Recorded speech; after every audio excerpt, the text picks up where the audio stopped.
ആരാണ് ദൈവപുത്രൻ? ആരാണ് മനുഷ്യപുത്രൻ? ആരാണ് ശമരിയക്കാരൻ?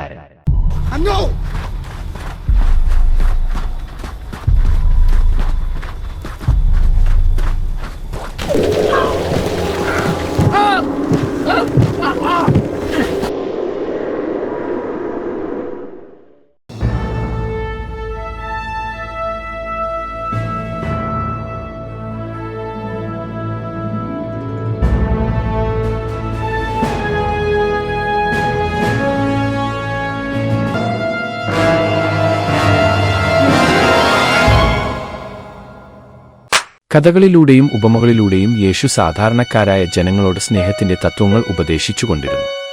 അത്തരത്തിൽ യേശു പറഞ്ഞ കഥകളിൽ ഏറ്റവും സുപ്രധാനവും അർത്ഥവത്തുമായ ഒരു കഥ ആയിരുന്നു നല്ലവനായ ശമരിയാക്കാരന്റെ കഥ. എന്തുകൊണ്ടെന്നാൽ സാംസ്കാരികവും വംശീയവുമായ അതിരുകൾക്കപ്പുറം സ്നേഹത്തിനും അനുകമ്പക്കുമുള്ള പ്രാധാന്യത്തെ ഉയർത്തി കാണിക്കാൻ ഈ ഒരു കൊച്ചു കഥയിലൂടെ യേശുവിന് സാധിച്ചു.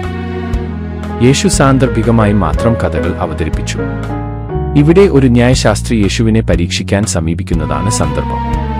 നിത്യജീവൻ അവകാശമാക്കാൻ ഞാൻ എന്തു ചെയ്യണം? ന്യായശാസ്ത്രി ചോദിച്ചു. ന്യായപ്രമാണത്തിൽ എന്തു പറഞ്ഞിരിക്കുന്നു എന്ന് യേശു തിരികെ ചോദിച്ചു. ന്യായപ്രമാണം മുഴുവൻ കാണാപ്പാഠം പഠിച്ചിരിക്കുന്ന ന്യായശാസ്ത്രി അനായാസേന ഉത്തരം നൽകി.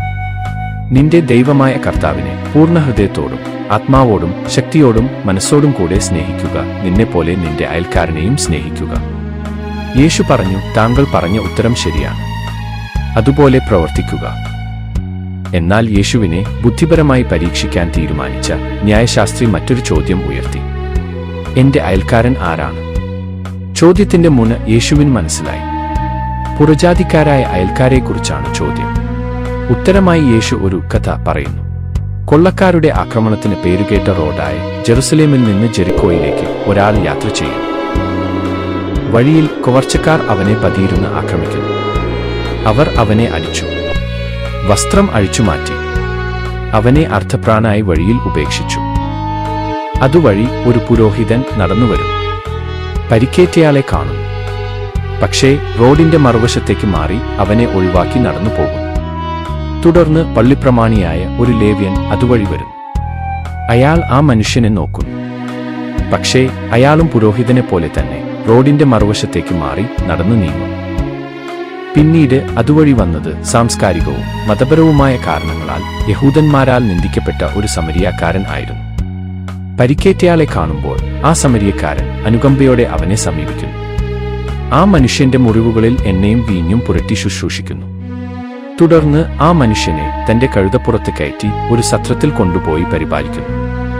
അടുത്ത ദിവസം സമരിയാക്കാരൻ സത്രം സൂക്ഷിപ്പുകാരന് 2 ദിനാറി, ഏകദേശം 2 ദിവസത്തെ വേതനം നൽകുകയും എന്തെങ്കിലും അധിക ചിലവുകൾ ഉണ്ടാവുകയാണെങ്കിൽ തിരികെ വരുമ്പോൾ നൽകാമെന്ന് വാഗ്ദാനം ചെയ്തുകൊണ്ട് അവനെ പരിപാലിക്കാൻ ആവശ്യപ്പെടുകയും ചെയ്യുന്നു. കഥ പറഞ്ഞതിനു ശേഷം യേശു ന്യായശാസ്ത്രിയോട് ചോദിച്ചു, കൊള്ളക്കാരുടെ കൈകളിൽ അകപ്പെട്ട മനുഷ്യനും ഈ മൂവരിൽ ആരാണ് അയൽക്കാരൻ എന്നാണ് നിങ്ങൾ കരുതുന്നത്? ന്യായശാസ്ത്രി മറുപടി പറയുന്നു, അവനോട് കരുണ കാണിച്ചവൻ. അപ്പോൾ യേശു പറയുന്നു, പോയി അതുപോലെ പ്രവർത്തിക്കുക. നല്ലവനായ ഈ സമരിയക്കാരന്റെ കഥയിലൂടെ യേശു എന്താണ് മാനവരാശിയോട് പറയുന്നത് എന്ന് മനസ്സിലാക്കുന്നത് നല്ലതാണ്. മറ്റുള്ളവരോടുള്ള സ്നേഹം വംശീയതയോ മതമോ പദവിയോ കൊണ്ട് പരിമിതപ്പെടുത്തേണ്ടതല്ലെന്ന് ഈ കഥ നമ്മോട് പറയുന്നു. ഒരു അയൽക്കാരനെ നിർവചിക്കുന്നത് സാമീപ്യമോ കൊണ്ടല്ല എന്നും കരുണയിലും ദയയിലും ഊന്നിയുള്ള പ്രവൃത്തിയിലൂടെ ആണെന്നും ഈ കഥ നമ്മെ ഓർമ്മിപ്പിക്കുന്നു. നല്ലവനായ ഈ സമരിയക്കാരന്റെയും സമരിയൻ ജനതയുടെയും ചരിത്രം ആരംഭിക്കുന്നത് BC 721 മുതൽ ആണ്.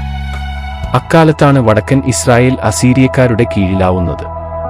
അസീരിയക്കാരുടെ അധിനിവേശത്തിൽ അമർന്ന ജനങ്ങളിൽ പലരും അവരുടെ സംസ്കാരത്തിന്റെ ഭാഗമാവുകയും വിദേശികളുമായി ഇടകലർന്ന് മിശ്രവിവാഹിതരാവുകയും ചെയ്തു. ഇങ്ങനെ പകുതി യഹൂദരും പകുതി വിജാതീയരും ആയിത്തീർന്ന ജൂതന്മാർ സമരിയാക്കാർ എന്ന പേരിൽ അറിയപ്പെട്ടു. ഒരു നഗരമെന്ന നിലയിൽ സമരിയ ഇസ്രായേലിന്റെ വടക്കൻ രാജ്യത്തിന്റെ തലസ്ഥാനമായിരുന്നു. ഇസ്രായേലിന്റെ പതനത്തിനു ശേഷം ഒരു പ്രദേശമെന്ന നിലയിൽ സമരിയ വടക്കൻ രാജ്യത്തിന്റെ മധ്യഭാഗത്തായിരുന്നു. യേശുവിന്റെ കാലത്ത് വടക്ക് ഗലീലിക്കും തെക്ക് യഹൂദിക്കും ഇടയിലായിരുന്നു ശമരിയ. യഹൂദന്മാരെ സംബന്ധിച്ചിടത്തോളം ഒരു ശമരിക്കാരൻ പുറജാതികളെക്കാൾ വെറുക്കപ്പെട്ടവർ ആയിരുന്നു. സത്യമതത്തെ മലിനമാക്കുന്ന അർദ്ധജാതിക്കാരായിരുന്നു സമരിയാക്കാർ. യേശു ഉപമകളിലൂടെയും കഥകളിലൂടെയും സാധാരണ ജനങ്ങളെ ആത്മീയ പാഠങ്ങൾ പഠിപ്പിച്ചു.